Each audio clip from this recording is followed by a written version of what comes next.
Welcome back to another video, everyone. So in this video, we are going to discuss what is price action, core components of price action, how does price action help us, and we are going to go over some examples of price action. So for people that have not traded, this is going to be something that's completely new. So in this lesson, I'm going to cover everything that you need to know about price action so you can understand it. And as we cover it in the upcoming lessons, we will then start applying these concepts. So first and foremost, let's jump right into it. What is price action?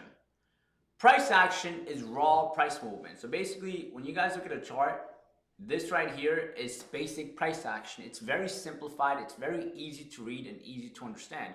If you look here, we're not using any crazy indicators. We are strictly following price.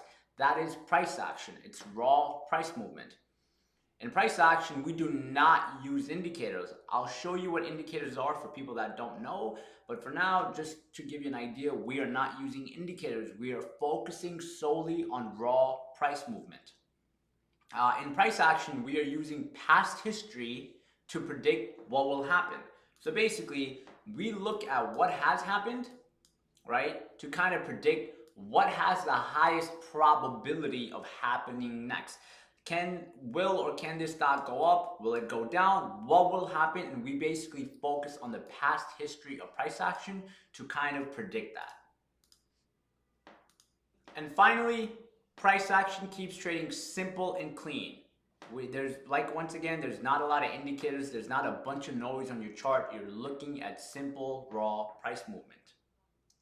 Now, what are the core components of price action? What are the things that we are going to focus on? So first thing we're going to focus on, and these are the things we're going to cover in the upcoming lessons, is number one, support and resistance.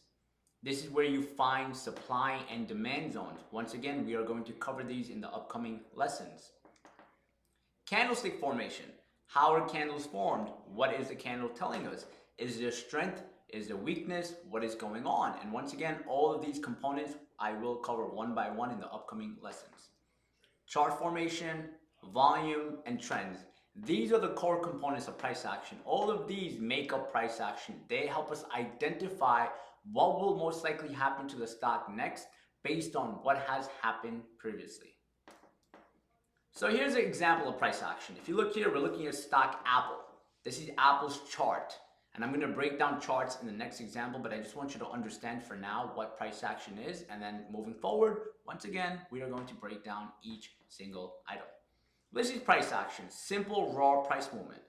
Our job as traders is to look at this chart and identify what will happen next by identifying what has happened. So this is a naked stock chart. There is nothing going on here. There's no analysis done. We're just looking at a naked stock chart. So when we are doing price action, looking at price action, we do the following. We apply our critical level. So if you look here, same chart without any analysis. Price action analysis on the same stock. So if you look here, there is demand areas, there is demand areas, there is demand areas. But if you look, now we applied it so we can clearly see. There's a demand zone, which is known as a support area, which is something we're going to cover moving forward. You can see every time the stock came here, had a hard time going below it. Once it went below it, look at the stock, it fell. Now the stock kept going up. Look at the same level that has happened in the past. That same level is now a resistance area known as a supply zone. That same area once again becomes a supply zone and a resistance area once again. This is us analyzing Apple's chart. The past, without any analysis done, and this one has analysis done on it. You can see this is us looking at simple raw price movement, and you can see stock is moving in a healthy uptrend, getting stronger and stronger and stronger. I'm going to break these things down as we progress. All right. Now this is a messy chart displaying indicators. So on this chart, we have a bunch of indicators. You can see we have some indicators which we're not going to use, Bollinger Bands, MACD, RSI, a bunch of different indicators that are showcasing where the stock may possibly go or showcasing whatever the indicator represents. Not something we're going to use, but I just want you to understand the difference of having raw price action and analyzing raw price action and then looking at a chart that is looking at indicators and also looking at price actions. This just kind of overcomplicates things, and as we progress, you guys are going to see what I mean.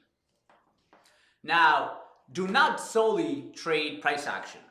What a lot of people don't understand is when they're trading, they're like, okay, the stock is hitting this level, it's gotta fall. The stock is hitting this level, it's gotta fall. The stock is coming to this level, it's gotta go up. No, we are not trading solely off price action. That's not how you're going to trade. Keep that in mind. Take a note of this. Very, very important. Do not trade solely off price action, right? You have to understand market direction.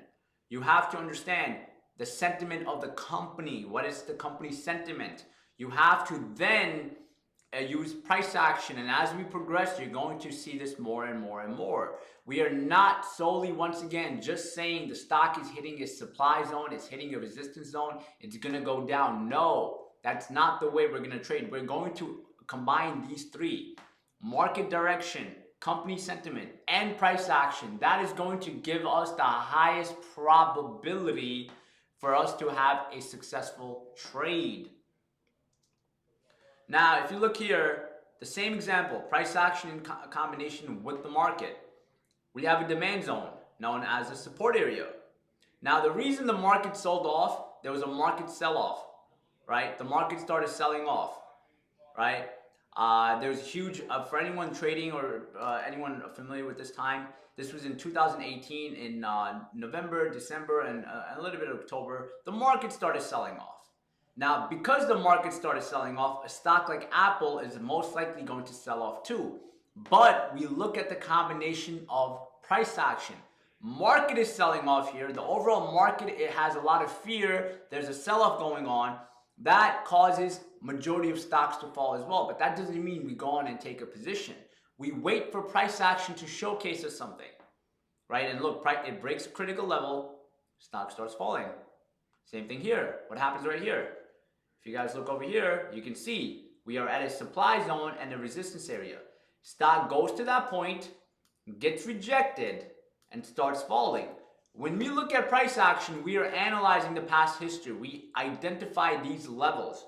What happened here? Market started selling off again. Why? Because of Trump. There was a tweet that was put out based on the China trade deal that caused the market to sell off. Having a stock like Apple at this critical level, right, with the market selling off and having negative sentiment is going to give us the highest opportunity to get out of the stock or short it, right? So that's what happened here. Same thing here. You can see it's hitting supply zone. It's hitting supply zone. It's hitting supply zone. It's hitting that supply zone multiple times. And right here, we have a lot of negative news about the trade war going on, which is causing the market to be extremely, extremely choppy and messy, right? So we have to, once again, use price action in combination with the market, in combination with the company sentiment. All of these things play a role, and I want you to keep that in mind, right? As we progress, I want you to keep all of those things in mind, so when you actually identify a trade, you're able to better understand what is going on. So how does price action help us? Right? If you guys saw on the last slides, you would have saw how it helps us, but let's kind of break it down. It helps reduce noise and false signals, right? When we use indicators, indicators are going to give us a lot of false signals. Price action gives us raw price movement of what's happening right now. It gives structure to the market. It identifies where are the buyers, where are the sellers, what will most likely happen. So we're able to look at a stock and get a solid structure. It represents crowd psychology. Once again, going back to where are people buying, right? Where are people selling? What areas are there buyers? What areas are sellers? Why are people buying? Why are people selling? We're able to understand crowd psychology by looking at simple, naked price action. And finally, price action gives us an edge on what will most probably happen based on what has happened. So we get an edge. We have probability on our side where we kind of have an identification on what will most likely happen if we are able to understand and analyze price action the right way. Now in the upcoming lessons, what I want you to understand, because I'm going to break everything down one by one, is we're going to break down all of the components of price action step by step. We're going to analyze price charts so you can understand how to read them, how to properly analyze them, how to find your critical levels, how to find direction, and all these things. And I'm going to give you multiple examples so we can understand it all. So if you're lost right now, don't worry, we are going to go through everything one by one. I'm going to give you a bunch of examples so you understand. In the upcoming lessons, beyond this, in another section, I'm going to have you guys apply what we have learned. So this whole section is just about understanding and absorbing the information. Moving forward, you are then going to learn how to actually apply it. So if you are lost, just sit tight and stay the course, and I promise things are going to start clicking more and more and more.